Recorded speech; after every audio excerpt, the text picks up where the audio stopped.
Kita di dunia ini harus berusaha untuk mencapai derajat yang tinggi di akhirat. Kerjanya di dunia ini. Di dunia inilah kita bekerja untuk mengambil ranking di akhirat. Ranking di akhirat itu tinggal diterima. Kerjanya di dunia. Di dunia bekerja, dikubur menunggu hasil. Di akhirat menerima upah. Derajat manusia yang paling tinggi, yang selamat di akhirat hanya 4. Berapa? Nggak banyak-banyak. Yang selamat di akhirat manusia itu 4 derajat saja. Selain yang 4 ini nggak selamat. Siapa yang 4 itu?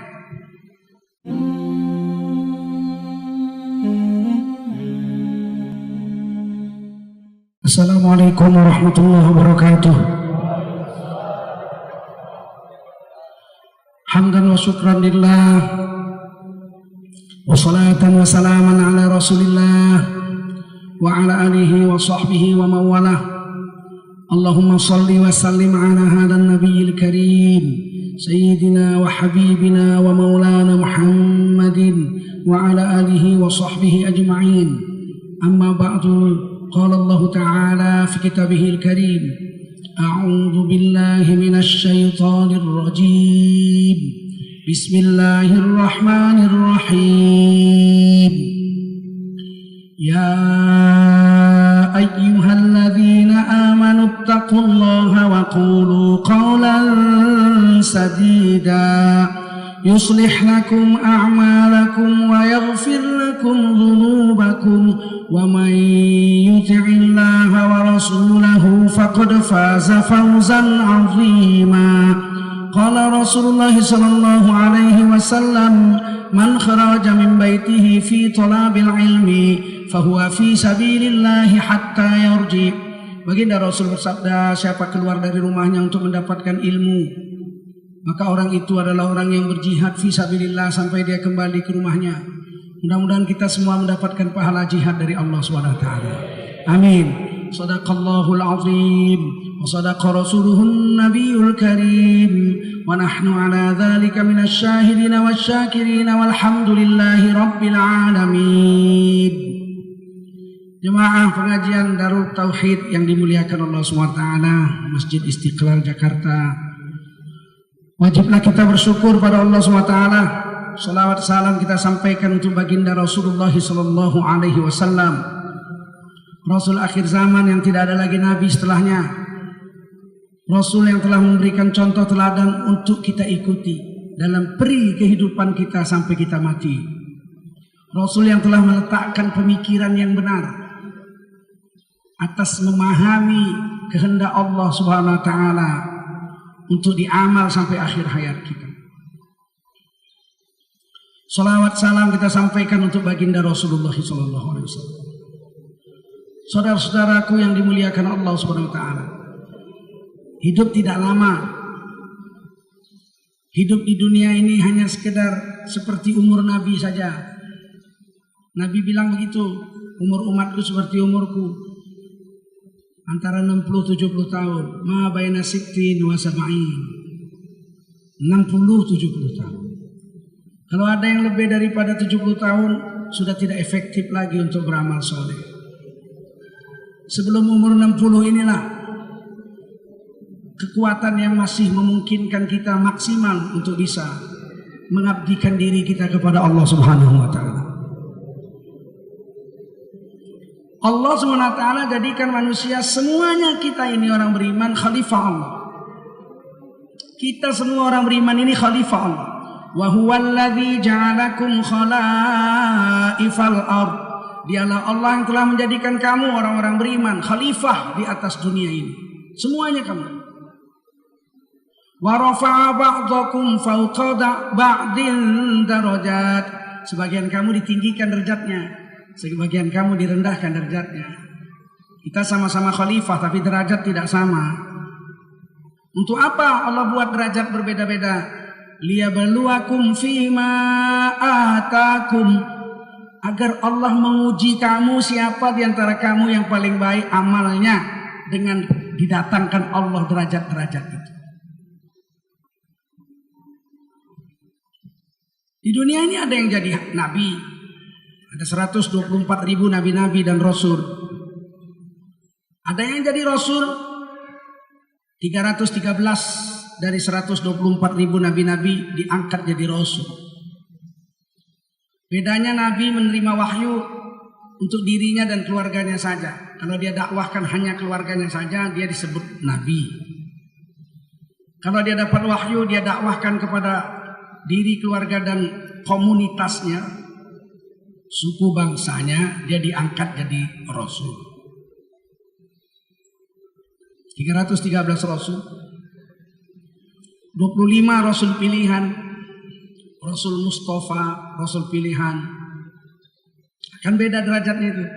Ada yang jadi nabi, ada yang jadi rasul, ada yang jadi rasul pilihan. Rasul pilihan 25 dan kita wajib kenal namanya. Walau tidak berturut-turut tapi wajib tahu 25 itu. Sebab itu rukun iman. Percaya kepada rasul-rasul itu rukun iman. Walaupun tidak berturut-turut, tapi kalau disebut orang tahu. Musa, ya saya tahu itu Nabi Musa. Musa, Nabi, Rasul. Ibrahim, ya saya tahu Ibrahim juga Rasul. Yahya juga Rasul. Idris, benar, Idris juga Rasul, saya tahu. Daud juga Rasul. Sulaiman juga Rasul, saya tahu. Bejo bukan. Harus tahu. Harus tahu.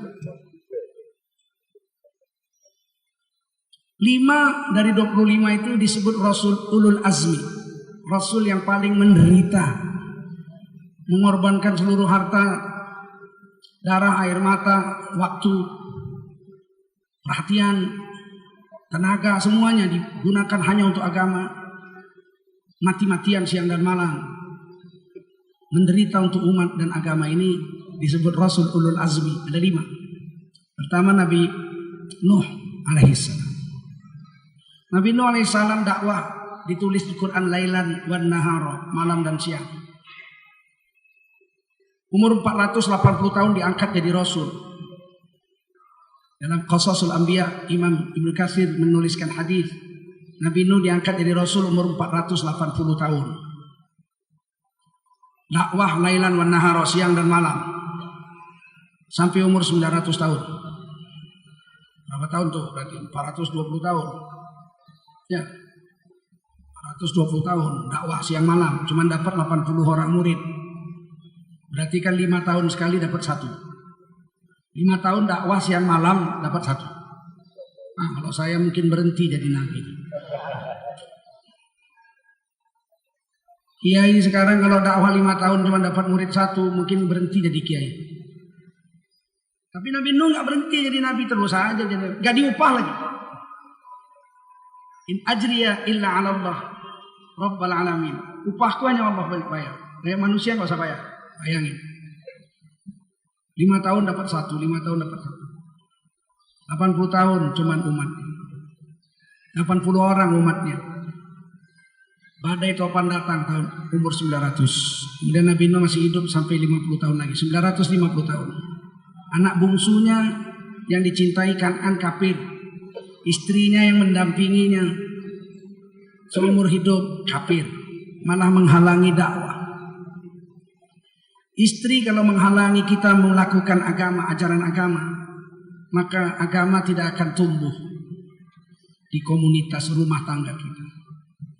Nabi Nuh itu kenapa dakwahnya tidak berhasil? Karena setiap dia mau pergi dakwah, istrinya dakwah duluan.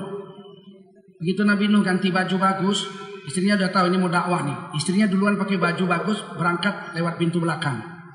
Dia bilang, ntar lagi suami saya datang, jangan percaya. Saya istrinya. Sehingga gagal dakwah karena istri sontoloyo. Tapi Nabi Nuh tidak disebut Rasul yang gagal. Nabi Nuh disebut Rasul Ulul Azmi. Yang kedua Nabi Ibrahim.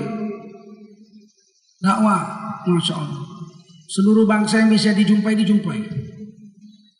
Lahir di Mesopotamia, Irak. Dakwah situ, diusir. Pergi ke Jordan, pergi ke Palestina, Suriah. Dakwah di situ. Kawin di situ, dapat istri yang cantik jelita, Siti Sarah. Kemudian pergi ke Mesir. Dapat saudara Raja Kipti, suku Mesir. Suku Kipti Raja Mesir dikasih satu saudaranya.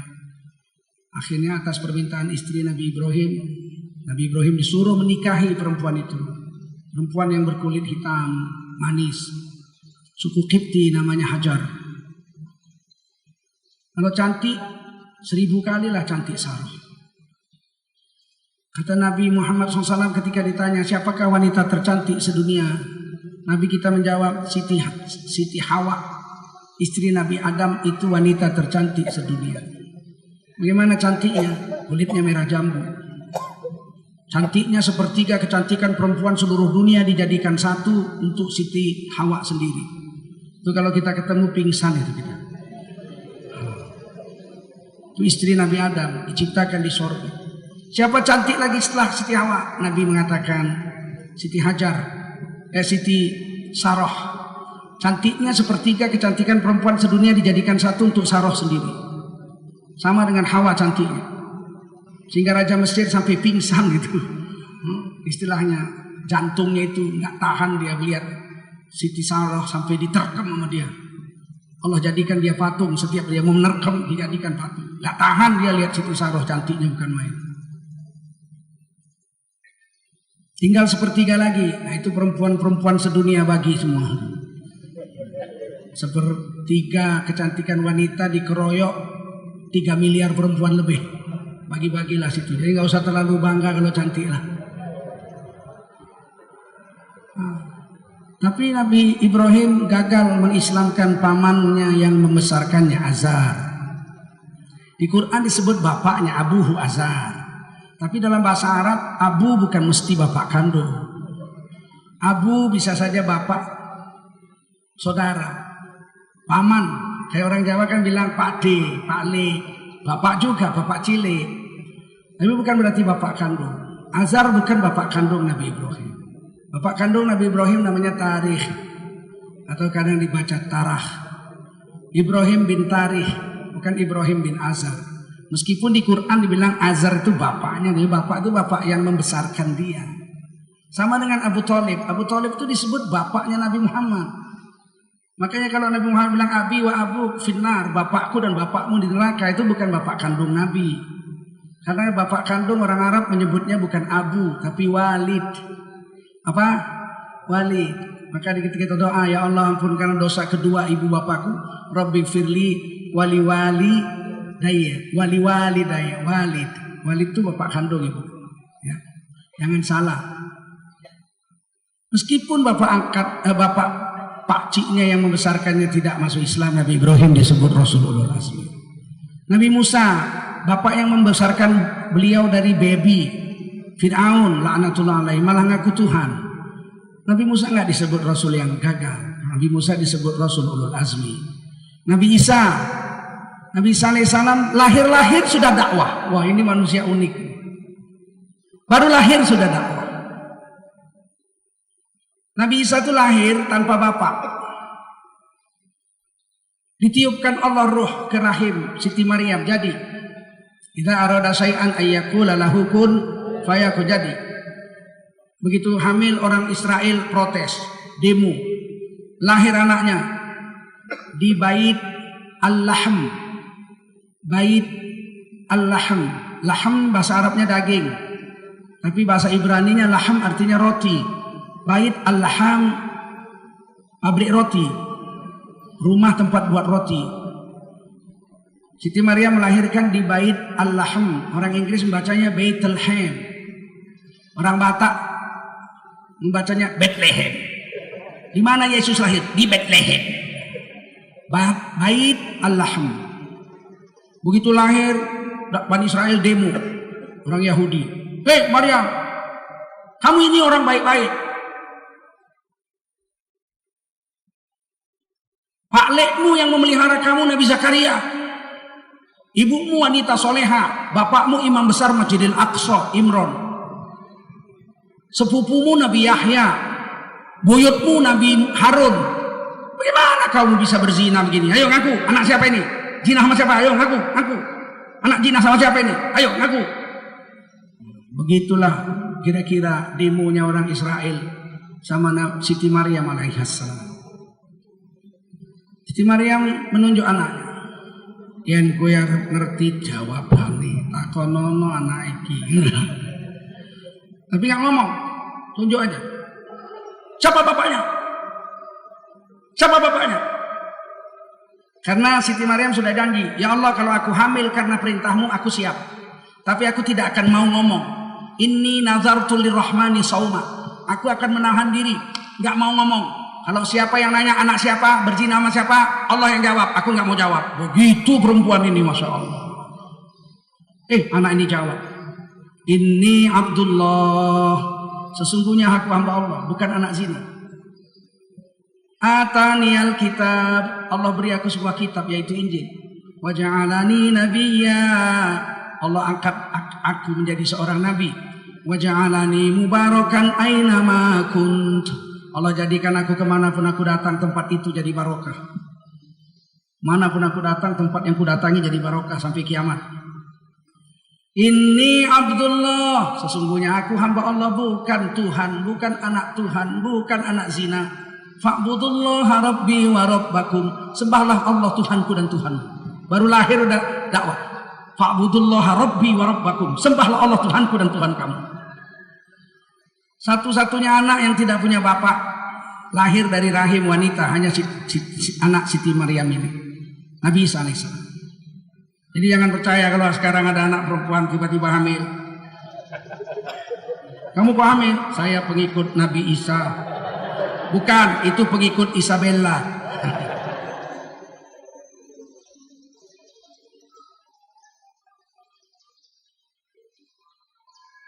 33 tahun dakwah, muridnya cuma 12. Tidak disebut Rasul yang gagal, disebut Rasul ulul azmi. Nabi Muhammad SAW dakwah 22 tahun lebih sedikit seluruh jazirah Arab Islam.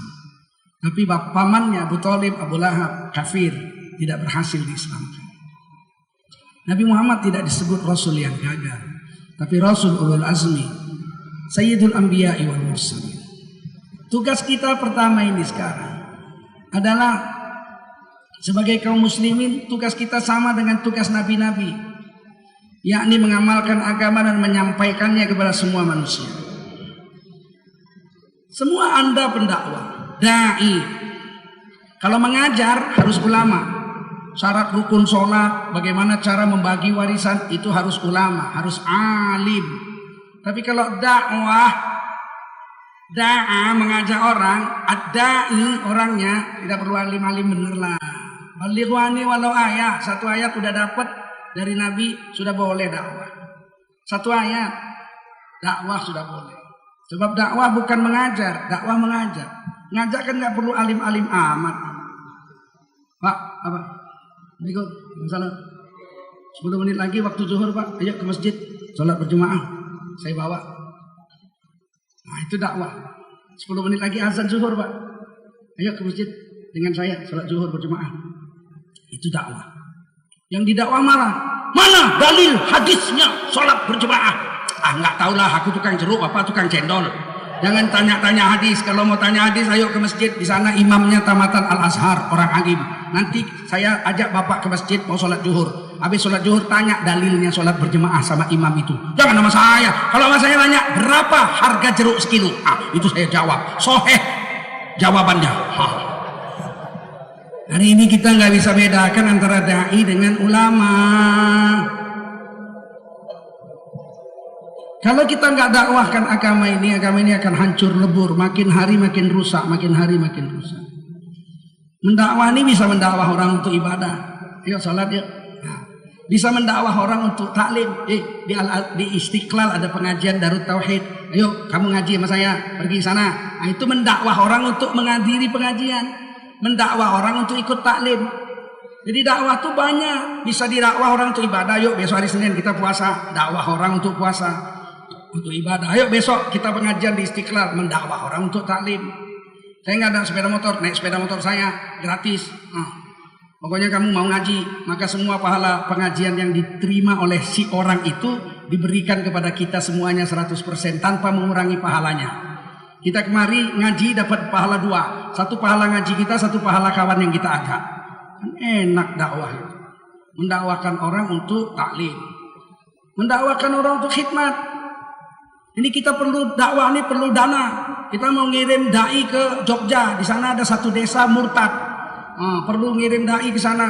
Kita mau perbaiki musolanya karena udah rusak. Ayo, perlu duit berapa? 300 juta. Ayo, kita bangun masjid baru di sana. Kumpul. Kalau satu orang beratlah 300 juta. Tapi kalau 300 juta itu dibagi 10.000 orang, enteng. Khidmat untuk agama. Kita pikul bersama-sama agama ini. Kita berkhidmat untuk agama bersama-sama. Ajak orang lain untuk berkhidmat. Dakwah orang untuk berkhidmat. Dan dakwah orang untuk dakwah. Kamu udah saya bawa ngaji ke Istiqlal, ya.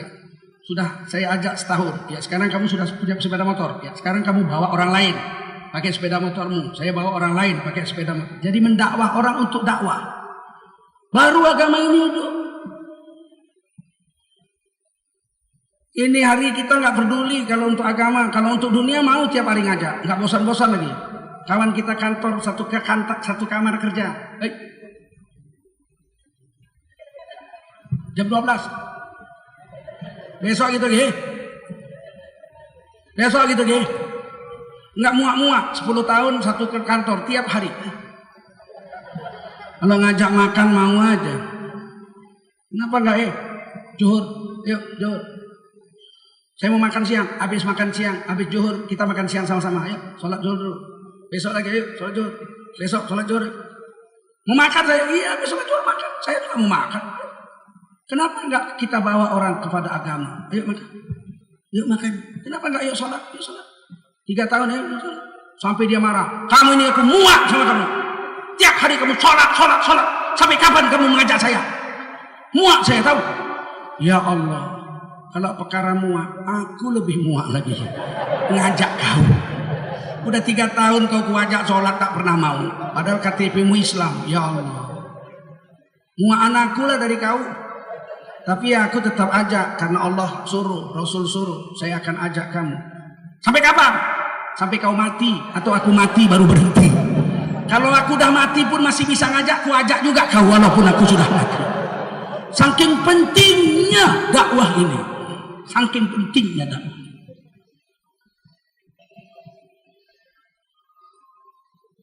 Nah, derajat manusia itu beda-beda.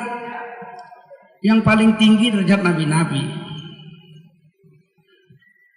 Kita di dunia ini harus berusaha untuk mencapai derajat yang tinggi di akhirat.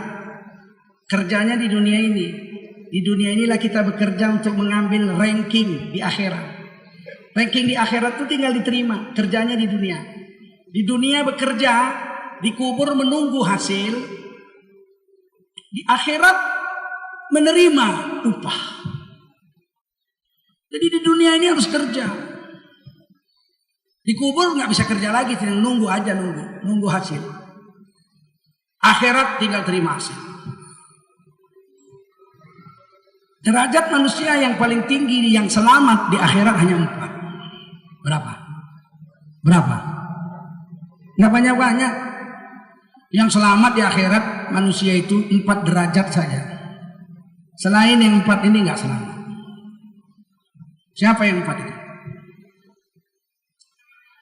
Ulaika ma'al ladzina an'ama 'alaihim minan nabiyyin was-siddiqin wasyuhada'i was-salihin wa hasuna ulaika rafiqa.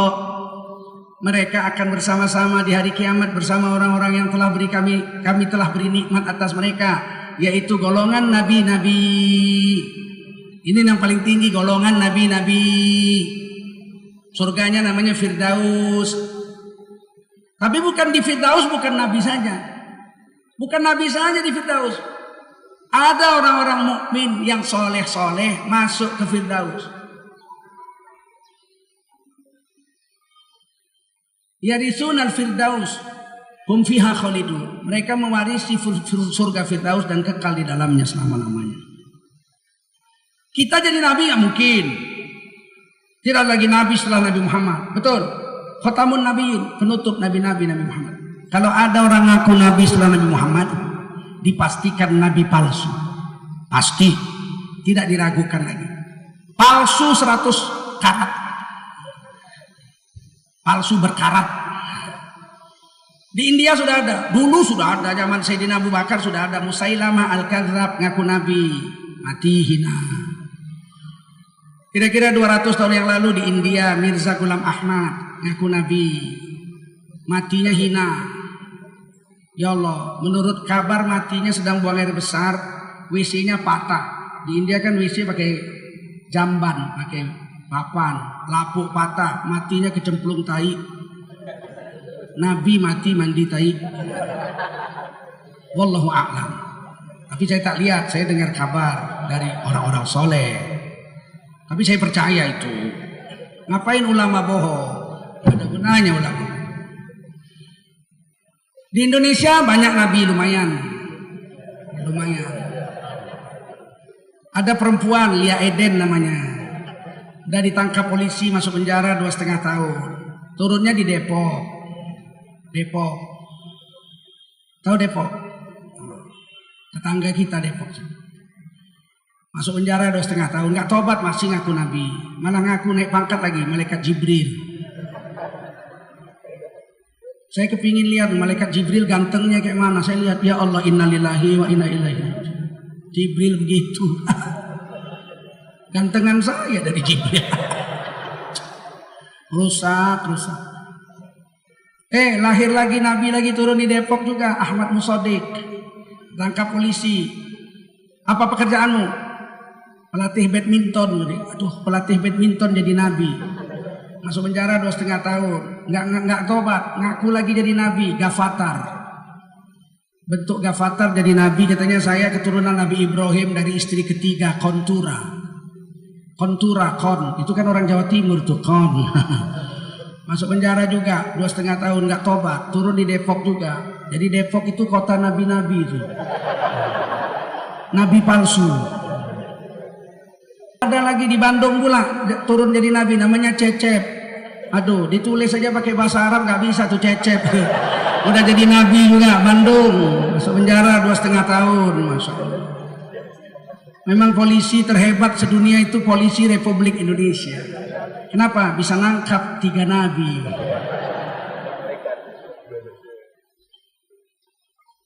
Nggak lama kemarin di Karawang pula ada nabi pula, Mukti jadi nabi. Zaman Jainuddin Amjad jadi ustadz dulu populer tahun 90-an, ada lagi nabi namanya Tukimin. Di Salawati pun nggak enak, marhaban ya Tukimin. Tukimin jadi nabi.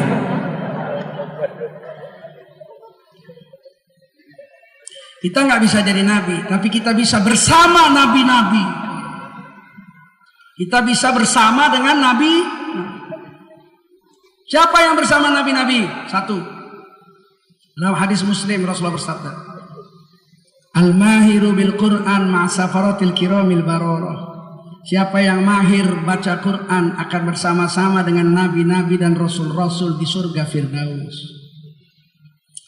Al-mahiru bil Quran, mahir dengan Quran, fasih, hafal, akhlaknya mulia. Ini tetangga rasul-rasul di Firdaus. Maka wanita kalau mau cari suami, carilah suami yang mahir dengan Quran. Nggak mungkin lapar, nggak mungkin. Orang yang mahir dengan Quran tidak mungkin lapar. Dijamin perutnya. Diharamkan Allah, ahli Quran lapar perutnya, diharamkan Allah. Puasa pun nggak lapar dia. Itu keajaiban Quran. Nanti Dajjal akan turun. Hari pertama turun di Isfahan, Iran. 70.000 ulama Iran sesat menjadi pendamping Dajjal. Ini hadis Sahih Bukhari. Jadi Dajjal itu turunnya tidak di Wonosobo, ya, tapi di Isfahan, Iran. 40 hari Dajjal menyesatkan seluruh orang-orang yang cinta dan tamak dengan dunia. Orang-orang mukmin pergi ke gunung-gunung, di boikot makanannya oleh pengikut Dajjal yang 90% lebih dunia ini ikut Dajjal.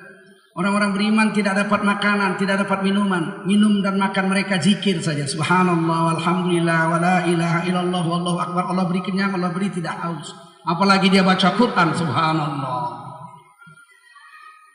Ini kehebatan Quran. Bagi yang tidak bisa mahir apa boleh buat. Tapi jangan putus asa sebab derajatnya tetap tinggi. Mahir itu taufik Allah. Belum tentu orang Arab mahir. Saya pernah tinggal di Arab, di Mekah sana. Orang baca Quran orang Arab. Ya Allah. Rabbana atina fid dunya hasanatan fil akhirati hasanatan wa qina adzabannar. Hasanatan. Tidak hasanatan. La. Ada hasanatan. Oh iya, hidung aja menang hidung. Soal fasih belum tentu sama orang Indonesia. Kalau nggak bisa baca Quran fasih, paling tidak derajatnya tinggi juga. Kata Nabi, walladzi yaqra'ul Qur'an wa yatata'ta wa huwa 'alaihi syaq lahu ajrani. Siapa baca Quran nyangkut-nyangkut, patah-patah, nggak lancar, lidahnya bengkak-bengkok, dia dapat 2 pahala. Lahu ajroni, 2 pahala. 1 pahala jihad, mendatangi guru belajar dengan susah payah, nggak pandai-pandai, 10 tahun bodoh terus, sabar, dapat pahala jihad. Mati di jalan, mati syahid. Yang kedua, baca Quran 1 huruf tetap dihitung 10 pahala. Tetap dihitung 10 pahala 1 huruf. Dia baca fala, gurunya di depan. Fala, fala.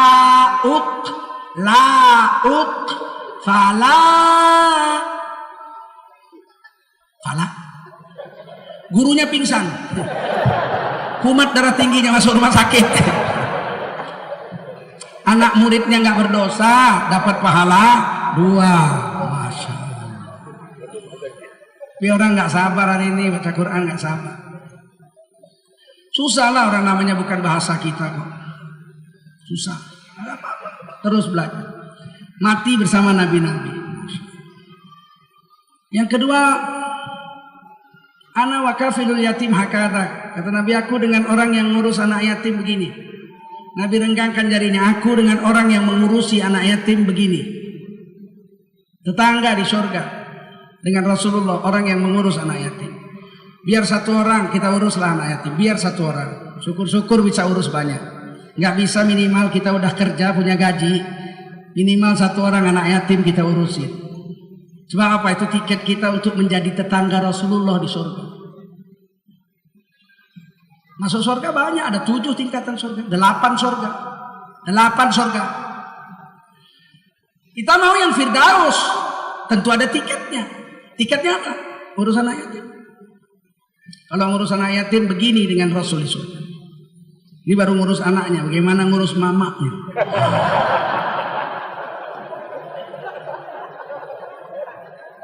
Kalian ketawa aja. Ngurus anak yatim begini dengan Nabi di surga. Bagaimana ngurus mamanya? Bukan mama anak yatim itu, mama kita. Kalau kita urusi anak yatim begini dengan Rasul di surga, kalau ngurus ibu kandung kita begini di surga. Bukan ibunya si yatim ini. Ibunda kita itu tiket masuk surga. Dan surganya bersama nabi-nabi.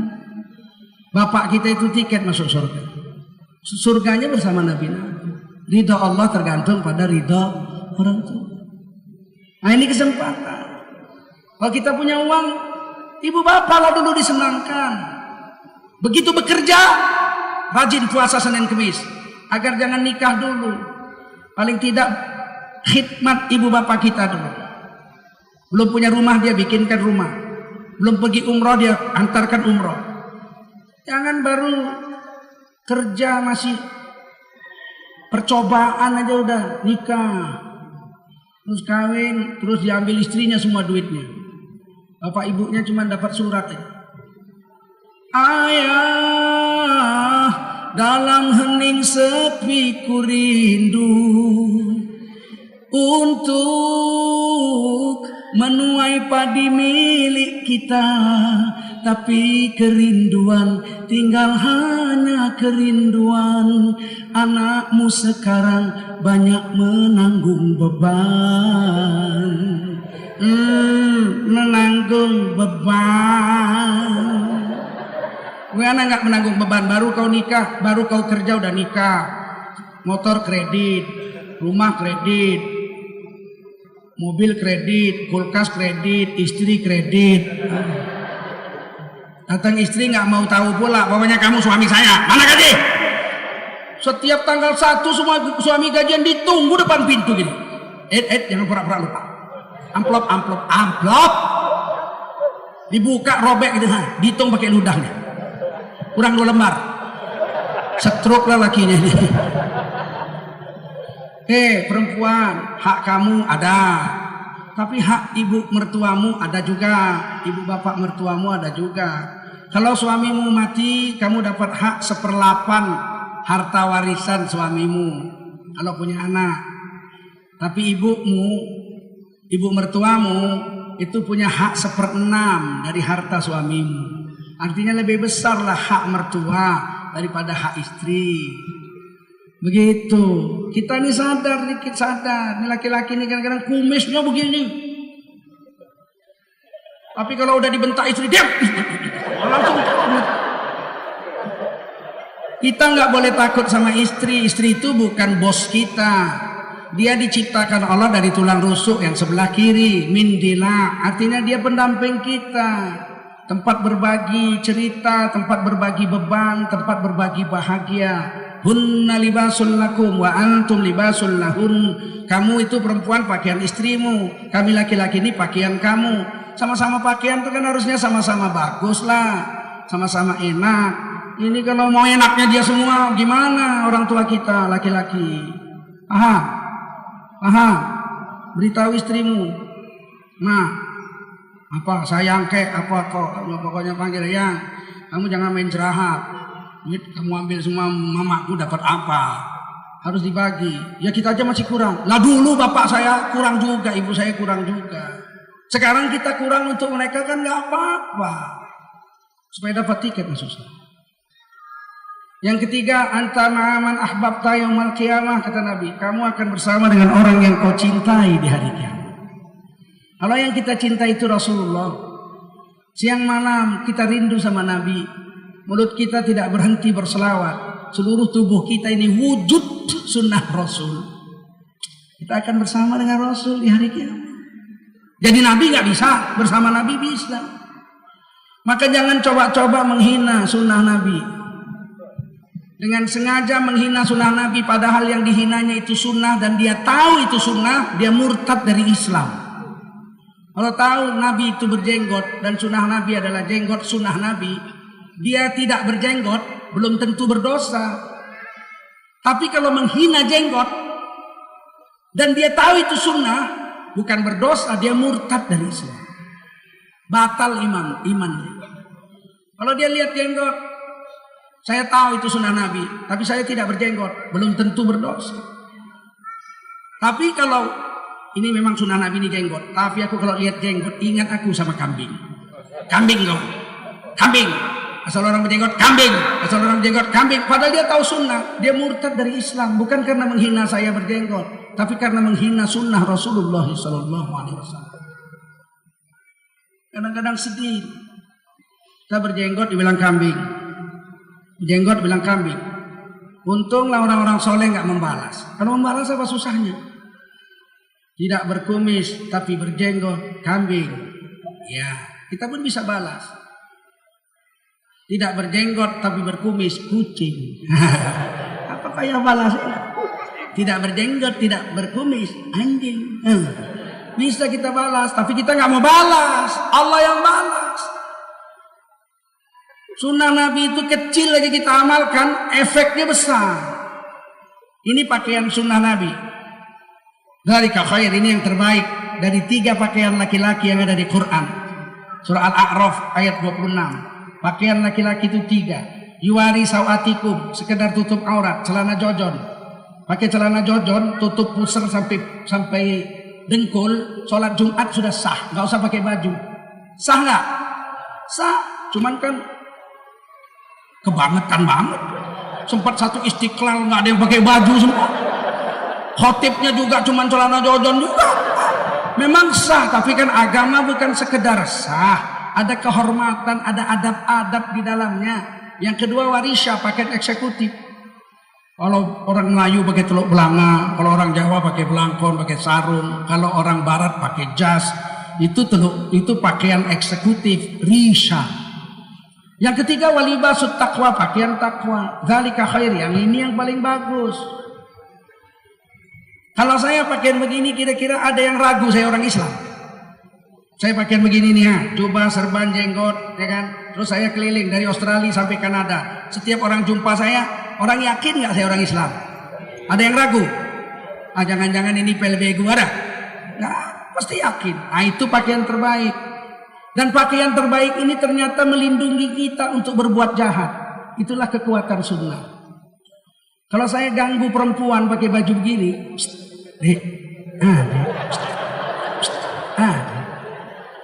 perempuan itu marahnya tahu mana? Pak, hormatilah pakaian bapak ini. Tuh, lihat, pakaian itu bermanfaat. Malulah bapak kepada Allah. Pakaian begini sweet. Kalau mau sweet, buka baju dulu. Hebat pakaian itu. Itu berarti sunnah Nabi itu punya kekuatan. Paham? Makanya nikmat sekali pakaian begini. Ya, saya sudah dari Australia sampai Kanada, sampai Eropa, sampai Jepang, pakaian begini aja, aman aja.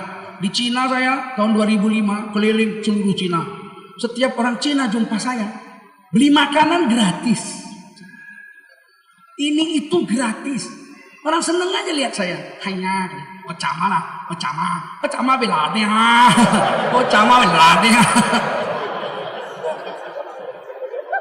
Aman saya seluruh Cina.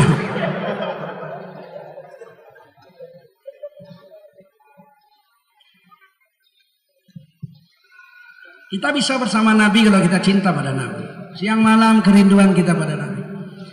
Alangkah indahnya ya, kita nggak jumpa Nabi, nggak pernah dengar suaranya yang merdu, nggak pernah memandang wajahnya yang tampan, tidak pernah jumpa dengan wahyu yang dibaca langsung dari mulut baginda Rasul. Tapi kita diberi iman, kan hebat. Alangkah indahnya dan syahdunya kalau kita menyebut Nabi. Saya teringat Bimbo. Waktu dikabarkan sang Bimbo wafat, saya sempat menangis. Waktu kecil-kecil saya pernah dibikin bangga oleh Bimbo itu. Lagi main-main kelereng kami sama kawan-kawan. Tiba-tiba radio bunyi itu. Dulu kalau ngidupin radio kuat-kuat. Ceng. Wow, semua berdiri. Ada anak bertanya pada bapaknya. Kami semua berhenti main kelereng itu. Sampai habis lagu itu. Bahagia sekali rasanya zaman itu, tahun 70-an itu. Mendengarkan lagu Bimbo itu. Tiba-tiba dengar Bimbo wafat, sedih juga. Ternyata Bimbo nggak wafat. Waktu pembukaan musabaqah tilawatul Quran saya hadir itu di Lombok. Tiba-tiba selesai acara, Bimbo nyanyi, ada sajadah. Wah, saya langsung berdiri, Bimbo, nggak jadi mati rupanya. Bangga sekali. Ada satu Bimbo itu ada satu lagunya, syairnya dikarang oleh Taufik Ismail tentang Rasul. Rindu kami padamu ya Rasul, rindu tiada terperi, berabad jarak darimu ya Rasul, terasa engkau di sisi, cinta ikhlasmu pada manusia bagai cahaya surga. Dapatkah kami membalas cintamu secara bersahaja? Rindu kami padamu ya Rasul, rindu tiada terperi.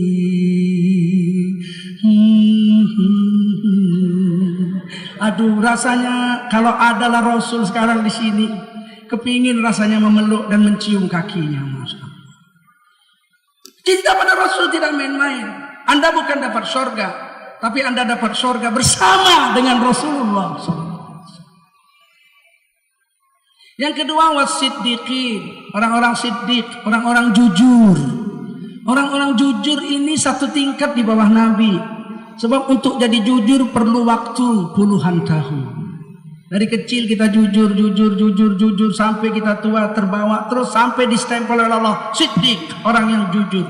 Sehingga satu desa kita menyebut kita dengan tambahan nama Zulkarnain. Zulkarnain jujur.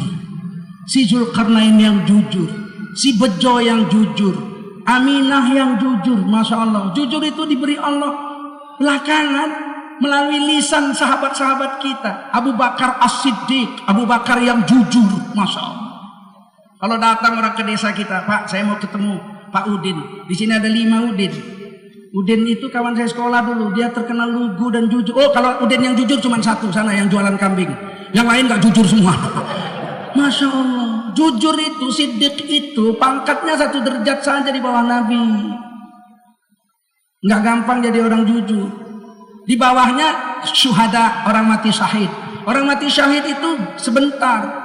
Musuh datang menyerang negara kita, kita bangun, bismillah, Allahu Akbar, perang, dar, ditembak, mati. Dapat kita syahid sebentar. Kalau jujur itu perlu waktu lama. Maka jujur lebih tinggi pangkatnya orang jujur daripada orang mati syahid. Orang mati syahid aja dikubur tidak busuk jenazahnya. Yurzakun farihin, diberi makan, diberi minum, di dalam kuburnya diberi makan, diberi minum. Bagaimana orang jujur? Yang keempat, wassalihin, orang-orang soleh. Orang-orang soleh itu yang paling rendah, yang selamat di hari kiamat. Kafir jadi soleh aja nggak bisa, apalagi jadi siddiq. Kafir jadi soleh aja nggak bisa, apalagi jadi siddiq. Kita lihat di Quran surah Hud. Ketika Nabi Nuh alaihissalam naik perahu bersama 80 orang beriman, termasuk anaknya 3, Ham, Yafid dengan Sam.